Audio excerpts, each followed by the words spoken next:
The massive viewing screen flickered in the dim light of the Galactic Council's observation chamber. Senior Observer Red adjusted his sensory appendages as he prepared to present his team's findings from their 50-year study of Earth.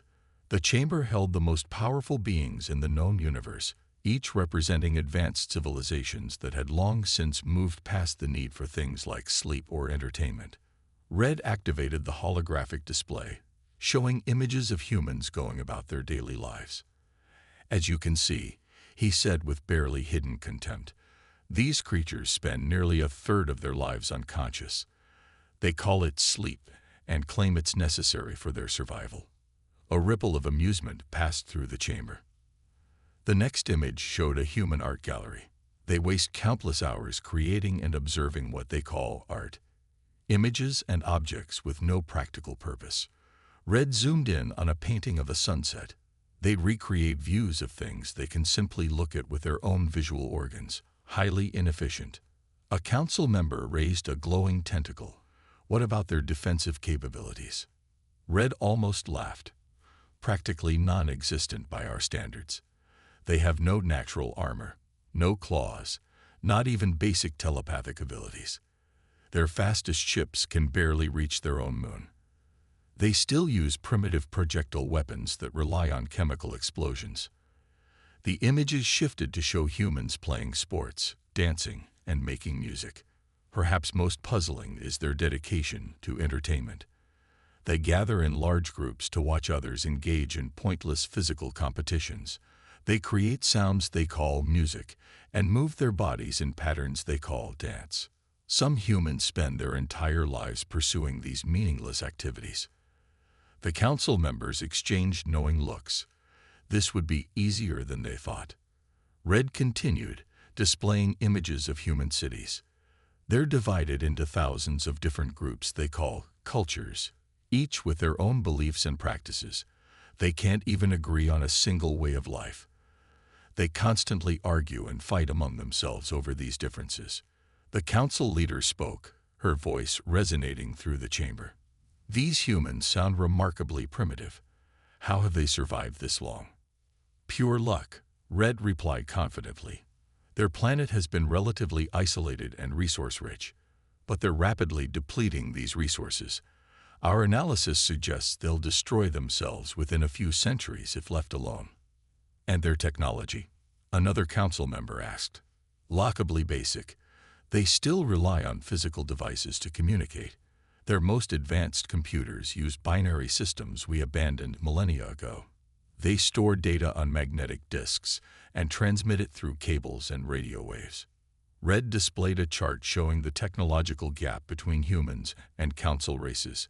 They're at least 1,000 years behind the most primitive council member species. The council leader's eyes glowed with interest. "Then perhaps we should help guide these poor creatures toward a more efficient existence. They clearly need our leadership." Red nodded enthusiastically. "My team's analysis suggests they would offer minimal resistance. Their military forces are divided by national boundaries. They have no unified planetary defense system. Most importantly, they lack the collective will to resist a superior force. They spend too much time sleeping, creating art, and entertaining themselves to mount an effective defense." "What about their potential for development?" asked a council member from the back. "Minimal," Red stated firmly. "Their obsession with rest, recreation, and individual expression holds them back. They value emotions over logic, creativity over efficiency. These are not traits that lead to meaningful advancement." The council leader raised all 4 hands for silence. "I've heard enough. It seems we have a moral duty to intervene. These humans clearly cannot manage their own civilization effectively. We will send Ambassador Blue to make first contact and explain their new status as a protected species under council authority." Red bowed slightly. "An excellent choice, leader. Blue's diplomatic skills won't face much of a challenge here. These humans will likely be grateful for our guidance. They might even thank us for showing them a better way to live." The meeting concluded, and the council members filed out, already discussing how they would divide Earth's resources and restructure human society. None of them noticed the small note in Red's report about humanity's unusual ability to adapt to new situations. None of them considered that a species that spent so much time dreaming might be good at imagining solutions to problems. And none of them wondered if perhaps their own rigidly logical civilization had lost something important by abandoning things like art, music, and imagination. They were about to learn just how wrong they were about humanity's supposed weaknesses. The massive alien ship appeared over New York City on a bright spring morning during the city's biggest arts festival. Ambassador Blue watched through the ship's viewing screen as humans stopped to stare up at them. Instead of running in panic as expected, many pulled out their phones to take pictures and videos. "How strange," Blue said to his assistant. "They seem more interested in recording our arrival than showing proper fear." He checked the cultural database prepared by Red's team. We've arrived during something called a festival. Perfect timing. They're already gathered to perform their primitive rituals. Below, the streets were filled with colorful art displays, street performers, and musicians. The festival had drawn millions of visitors from around the world. Military units stood guard, their ceremonial uniforms gleaming in the sunlight as they performed their scheduled changing of the guard. Blue's assistant studied the scene. "Look at those uniformed humans moving in formation. Clearly some kind of tribal dance ritual. They're not even carrying real weapons, just decorative sticks with shiny metal attached." Exactly as Red reported, Blue agreed. They waste time on meaningless displays instead of practical military training. He straightened his ceremonial robes. "Prepare the translation device. It's time to explain their new reality." The ship descended to hover just above Times Square. Massive screens activated on its hull, displaying Blue's image to the crowds below. He spoke, his words automatically translated to every major human language. "People of Earth, I am Ambassador Blue of the Galactic Council. We have studied your primitive species and decided to grant you the privilege of joining our empire. Resistance would be pointless. Submit peacefully, and we will guide you toward a more efficient existence." He waited for the fearful submission Red's report had promised. Instead, the crowds continued recording with their phones. Some even booed. A street performer dressed as the Statue of Liberty gave the ship a rude hand gesture. Blue felt his first twinge of uncertainty. This wasn't the reaction he expected. He tried again. "Perhaps you don't understand. We are your superiors. Your art, music, and other wasteful activities will end. You will learn to live properly, like civilized beings." A group of musicians in the crowd responded by playing "We Will Rock You." The crowd started clapping along. More joined in, the rhythm spreading through the streets. Blue's assistant checked their sensors. "Sir, they appear to be using sound waves to show defiance. And their communication devices. They're spreading our images across their global network, adding something called memes." "Impossible," Blue said. Red's report said their technology was primitive. They can't possibly coordinate a response so quickly. He turned to his weapons officer. "Give them a small demonstration. Disable their primitive communication devices." The ship fired a precise electromagnetic pulse. But instead of plunging the city into silence, the humans simply switched to backup systems. Their phones kept recording. The music kept playing. And now military units were moving into position, not with ceremonial weapons, but with very real ones. "Sir," his assistant reported nervously, "I'm detecting military forces mobilizing worldwide. Those weren't just ritual dances we saw. They were trained soldiers. And those decorative sticks. They're called rifles. Highly effective projectile weapons." Blue watched in growing alarm as more humans filled the streets. They weren't running away.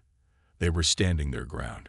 Someone had placed massive speakers on a rooftop, blasting "Welcome to the Jungle" at the ship. "This is all wrong," Blue said. Red's report said they would be grateful for our guidance. That they were weak, disorganized, and wasteful. He watched as police, military, and civilians worked together seamlessly to evacuate children while setting up defensive positions. How can they be so coordinated? They don't even have a world government. His assistant's voice shook slightly. "Sir, I'm detecting missiles launched from multiple countries. Their accuracy is much better than we were told, and their encryption codes are blocking our attempts to hack their systems." Blue stared at the scenes below. The humans weren't just refusing to submit, they were preparing to fight back. And they were using all those things his people had dismissed as weaknesses: their diversity, their creativity, their entertainment technology, even their music. "Send an urgent message to the council," he ordered. "Tell them Senior Observer Red's report may have contained some significant errors." The first missiles streaked toward his ship, their paths suggesting targeting systems far more advanced than should have been possible. Blue had a sinking feeling that these humans were about to teach the Galactic Council some very uncomfortable lessons about the danger of underestimating a species just because they did things differently. Tom Miller wasn't anyone special. He worked from his small apartment in Montana, writing code for video games and watching too many sci-fi movies. When the aliens tried to shut down Earth's internet, he was in the middle of a gaming session with players from 6 different countries. The attack hit hard and fast. Satellites went dark. Major servers crashed. Global communications began to fail. The aliens expected Earth's networks to collapse within minutes. They didn't count on thousands of gamers refusing to accept a dropped connection. "Hey, you still there?" Tom typed into his backup chat system, a simple program he'd written for his gaming group in case their regular server went down. To his surprise, responses came back instantly. "Here in London. Mainnet's down but got your signal. Tokyo checking in. Using old packet radio system to bounce signals. Mumbai present. Rerouting through local gaming cafes." Tom sat up straighter, his fingers flying over the keyboard. "Guys, I have an idea. Remember that distributed network we built for that space exploration game? The one that let us share server load across different countries?" Messages poured in. Everyone remembered. They'd created it to handle massive multiplayer battles, spreading the processing work across thousands of personal computers. The aliens might control the main internet backbone, but they couldn't track all these small, interconnected networks. Within hours, Tom's gaming network became a vital communication channel. Military officers were surprised to find their most reliable intel coming through what looked like chat rooms for something called Space Conquest 3000. Emergency services coordinated through channels named things like Dragon Warriors and Pixel Pirates. The aliens were baffled. Their sensors detected thousands of small, seemingly random data bursts bouncing between gaming consoles, phones, and home computers. When they tried to trace the signals, they only found people playing games. But hidden in the game data, encoded in everything from character movements to resource trades, vital information flowed around the world. Tom barely slept for 3 days, coordinating with tech experts and gamers across the globe. They repurposed gaming servers into secure communication hubs. Old LAN party techniques became the backbone of military communications. Every failed attempt by the aliens to shut them down only made the network stronger. "Sir," an alien technician reported to Ambassador Blue, "we've located another major communication hub." The screen showed a teenage girl's bedroom with posters of boy bands on the walls. But it's just showing data about something called Farming Simulator.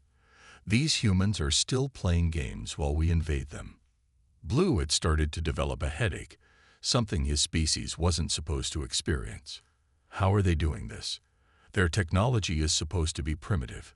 These are entertainment systems, not military equipment. But that was exactly why the human networks were so hard to stop. The aliens looked for big, obvious military targets. They didn't understand that Earth's real strength lay in millions of small, interconnected systems. Every gaming PC became a communication node. Every smart home device turned into a sensor. Distributed networks that once hosted online card games now carried military orders. Tom found himself on video calls with generals and tech experts, explaining how to hide data in game traffic. "See, we've been doing this for years," he told them, pointing to his screen. When parents try to stop kids from gaming, they get really good at hiding network traffic. Now we're just doing it on a bigger scale. The aliens intercepted one of these calls. They watched in confusion as military leaders took notes while a man in a faded t-shirt with a gaming headset explained network topology.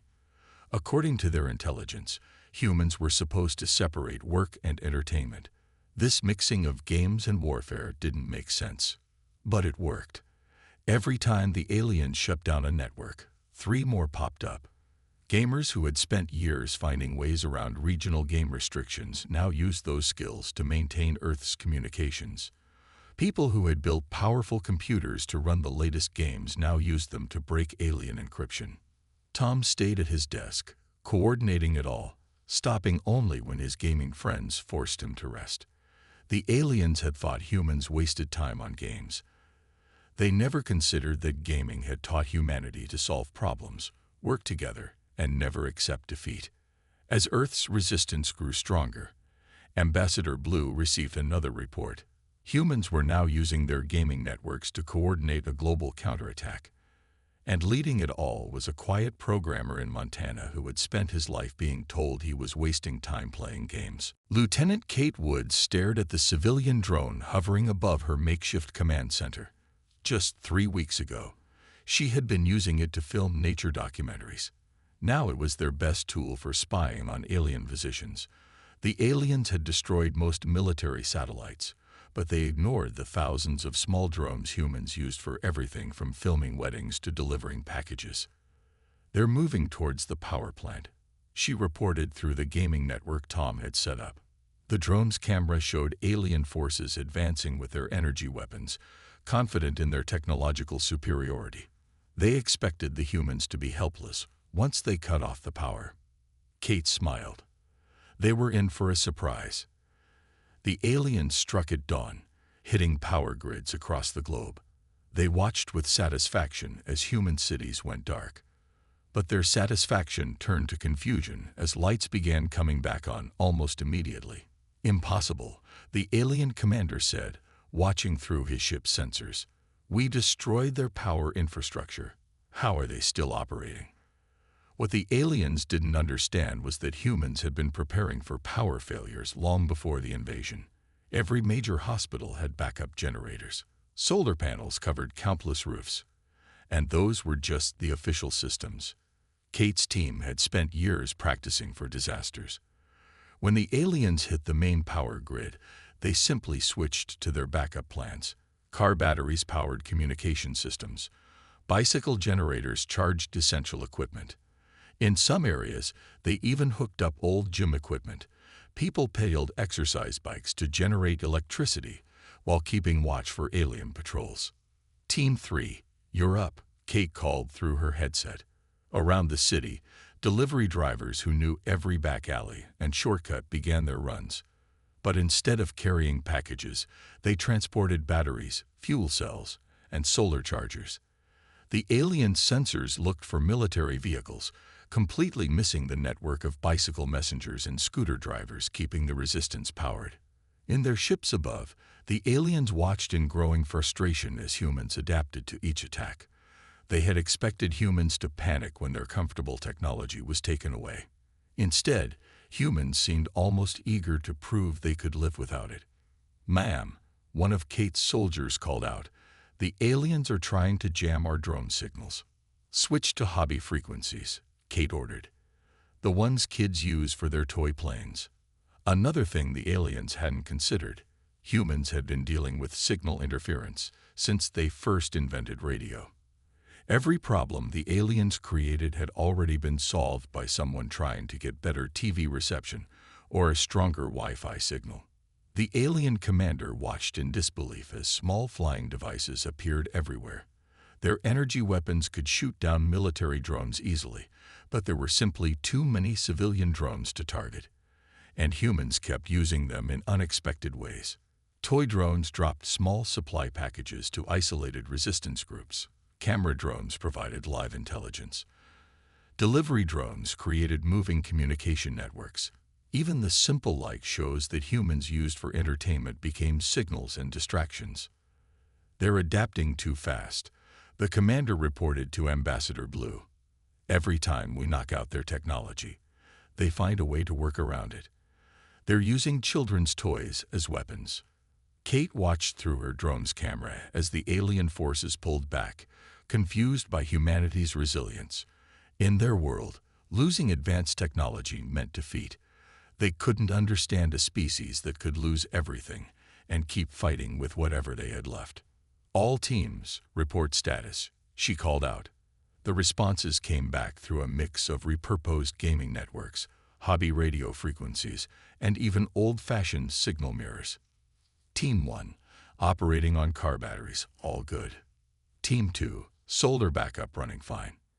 Team 3, bicycle generators at full capacity, getting a good workout too. Kate looked at her tablet, powered by a combination of salvaged solar cells and batteries from old laptops. The aliens thought knocking out power would paralyze humanity. Instead, it had forced them to become more creative, more adaptable, and more determined than ever. She turned to her second-in-command. Send word to all teams. Phase 2 starts tomorrow. Let's show these aliens what humans can do with all these primitive backup systems they think are so useless.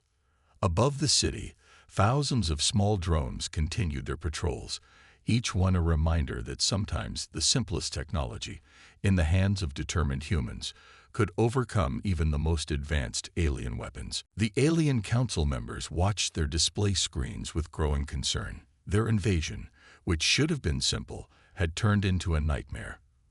But what troubled them most wasn't humanity's resistance. It was how they resisted. In India, engineers had modified farming equipment into mobile jamming stations. Brazilian street artists used their skills to create camouflage that fooled alien sensors. Russian grandmothers shared preservation techniques that helped resistance fighters store food without power. Every culture, every tradition, every bit of local knowledge became a weapon. Ambassador Blue struggled to explain this to the council. They're not fighting as one army. They're fighting as thousands of different groups, each with their own methods. When we adapt to one strategy, they have dozens more ready. In the American Midwest, farmers used their knowledge of weather patterns to predict the best times to move supplies without being spotted by alien ships. In African villages, traditional drum communications carried messages the aliens couldn't decode. Japanese bullet train mechanics modified their maintenance robots to repair resistance equipment. The council leaders' multiple eyes blinked in confusion. But how do they coordinate? They have different languages, different beliefs, different ways of doing everything. On a screen, they watched a scene from a resistance camp. A Chinese chef was teaching Mexican farmers how to modify pressure cookers into emergency power cells. Neither group spoke the other's language, but they worked together through gestures, diagrams, and shared determination. That's just it, Blue replied. They don't try to do everything the same way. They share what works and adapt it to their own needs. He showed another screen, where Australian Aboriginal trackers were teaching European tech experts how to spot alien patrol patterns. They're not weak because they're different. They're strong because they're different. In Antarctica, research scientists used their weather monitoring equipment to track alien ship movements. In the Amazon, tribal hunters taught city dwellers how to move silently through difficult terrain. Each group added their own knowledge to humanity's resistance. The council's military advisor spoke up. Our reports said their diversity was a weakness, that they waste time arguing about their differences. Blue gestured to another screen. It showed an underground meeting where a Muslim engineer and a Jewish doctor worked together to improve emergency medical techniques. They do argue. They disagree about many things, but they've learned to work together without giving up their own ways. In mountain villages, herders who had never used advanced technology learned to maintain communication equipment. In coastal cities, fishermen used their knowledge of ocean currents to help submarines move undetected. Street racers became supply runners, using their driving skills to evade alien patrols. Look at this, Blue said, showing another scene. In this human city, they have something called a food festival, where they share different cooking traditions. Now they've turned it into a system for distributing supplies. Each food cart is a resistance contact point. The aliens can't tell which ones are really sharing food and which ones are passing information. The council watched as humans transformed their differences into advantages. Every tradition, every cultural practice, every bit of local wisdom became part of their defense. Markets became intelligence networks. Religious gatherings doubled as planning sessions. Cultural festivals masked resistance meetings. An alien analyst reported with frustration, "We can't predict their actions because they don't all think the same way. Each group approaches problems differently. Just when we understand one group's methods, another group surprises us with a completely different approach." Blue nodded. "And they keep learning from each other. African martial arts techniques are being combined with European fencing. Chinese medicine is being mixed with Western technology. They take ideas from everywhere and create new solutions we never expected." The council leaders spoke quietly. "We thought their diversity made them primitive. That advanced civilizations should all follow the same logical path." "We were wrong," Blue replied. "Their differences don't divide them. Their differences give them strength. They have thousands of ways to solve problems, thousands of different perspectives, thousands of different tools." He paused, watching another screen where children's games were being used to teach resistance fighters how to move in patterns that confused alien targeting systems. "We thought they needed to be united to be strong," he concluded. "But they are united in their determination to remain different, to keep their own ways of life while working together. And that makes them far more dangerous than we ever imagined." Ambassador Blue sat alone in his chamber, watching recorded scenes of human life from before the invasion.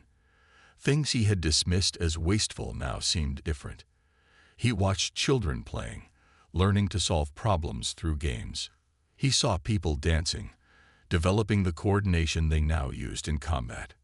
He observed artists creating works that taught them to think in ways his logical species never considered. A message flashed on his screen. The humans had breached another secure alien communication channel, not through advanced technology, but through a simple pattern they noticed in the background noise, something an artist recognized as similar to a musical rhythm. "Ambassador," his assistant called through the intercom, "we've intercepted more human entertainment transmissions. They're telling stories about us." Blue watched the intercepted signals. Humans were sharing tales of the invasion, not just as news, but as entertainment. They made jokes about alien mistakes. They wrote songs about resistance victories. They drew cartoons mocking the council's assumptions. With every story, they grew more confident, more determined, more united. "Play the human audio file we captured yesterday," Blue ordered. The sound of laughter filled his chamber. Children's laughter, recorded from a resistance camp. Even in hiding, even while fighting for survival, human children played games and laughed. His species had evolved past the need for laughter long ago. Now he wondered if they had lost something important. On Earth, the resistance grew stronger. Humans had turned their need for rest into an advantage, working in shifts that kept their forces active at all hours. They used their art to create camouflage that fooled alien sensors. Their music carried coded messages. Even their dreams helped them plan strategies their logical alien enemies couldn't predict. "Sir," a tactical officer reported, "the humans are using their entertainment channels to coordinate attacks again. But there's something else." He paused, confused. "They're sharing stories about individual alien soldiers, humanizing us. Some of them are even expressing sympathy for our troops." Blue watched the human broadcasts. They told stories about alien soldiers who showed mercy, who seemed confused by orders, who might doubt their mission. The humans were trying to understand their enemy, not just fight them. They turned even warfare into a form of art, a story they were helping to write. In his private log, Blue recorded his thoughts. "We thought humans were primitive because they need sleep, but their dreams give them ideas we could never imagine. We dismissed them for creating art, but their creativity lets them solve problems in countless ways. We laughed at their entertainment, but it taught them to think beyond simple logic. We thought their emotions made them weak, but their feelings give them strength we don't understand. The council had started to notice too. They watched humans use music to coordinate attacks, art to plan strategies, and stories to maintain their courage. Every human weakness they had identified was becoming a strength. Even their scattered governments, which should have made them easy to conquer, meant there was no single point of failure in their resistance. An alert sounded. Blue checked the report and felt something his species rarely experienced: surprise. The humans had captured an alien soldier. According to their rules of war, they should have treated him as an enemy. Instead, they gave him medical care. They showed him their art, played him their music, taught him their games. And most surprisingly, he began to understand things that pure logic could never grasp. Blue looked again at the children's laughter recorded from the resistance camp.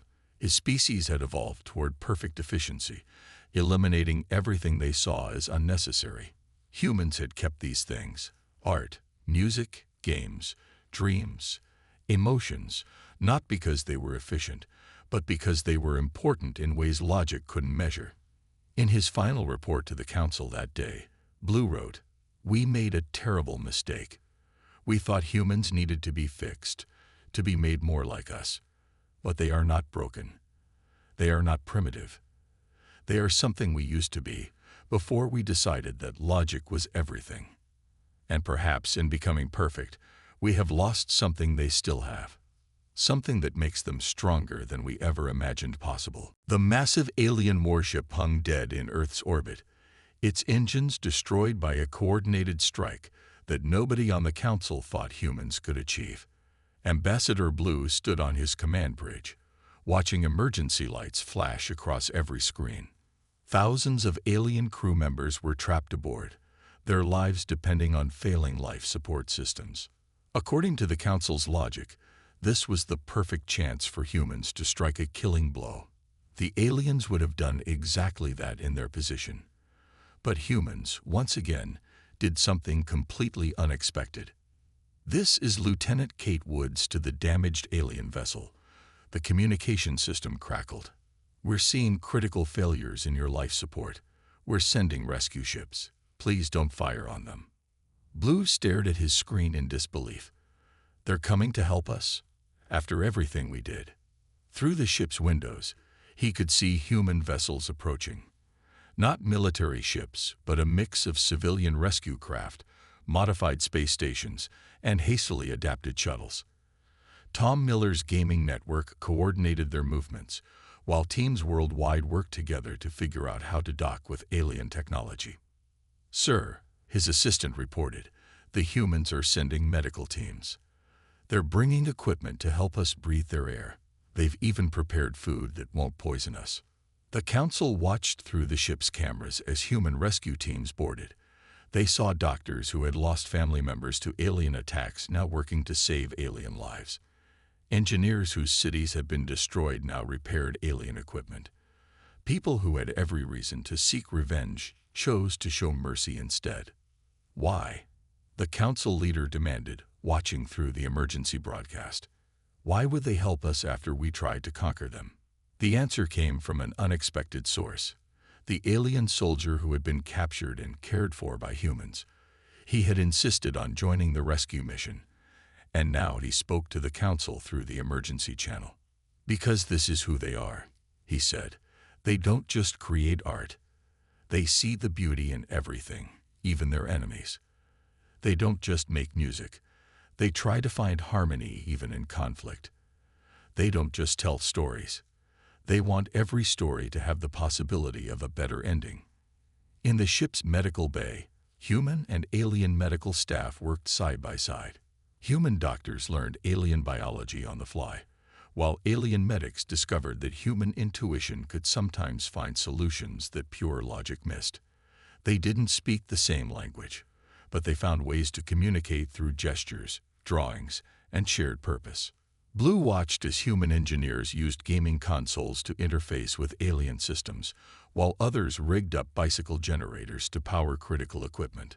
They solved complex problems with simple solutions that no advanced civilization would have considered. Look at how they work. The captured alien soldier continued his report to the council. They're using everything we thought was primitive about them. Their art helps them think creatively. Their music helps them work in rhythm. Their games taught them to solve puzzles. Even their emotions, which we saw as a weakness, give them strength we don't understand. The rescue operation continued for days. Humans working in shifts, taking turns to rest because they needed sleep, but always keeping the work going. They shared food, told jokes, played music while they worked, all the things the aliens had dismissed as wasteful. But these things kept their spirits high and their minds sharp. Finally, Blue recorded his last message to the council. We came to teach them our ways, but they have taught us instead. We thought being advanced meant removing everything unnecessary. They showed us that the things we called unnecessary might be the most important of all. The council was silent for a long time after receiving his message. They watched humans celebrate the successful rescue with music and art, sharing food and stories with the aliens they had saved. They saw human children teaching alien children to play simple games, bridging the gap between species without even realizing it. Perhaps, the council leader finally said, we should reevaluate what we consider advanced. These humans, with all their inefficient ways, their art, their music, their emotions, they are not what we thought they were.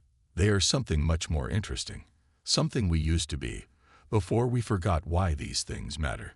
And so the invasion ended, not with destruction, but with understanding. The aliens had come to change humanity, but in the end, humanity changed them instead. They learned that sometimes the most primitive thing you can do is forget how to see the beauty in life, and the most advanced thing you can do is remember.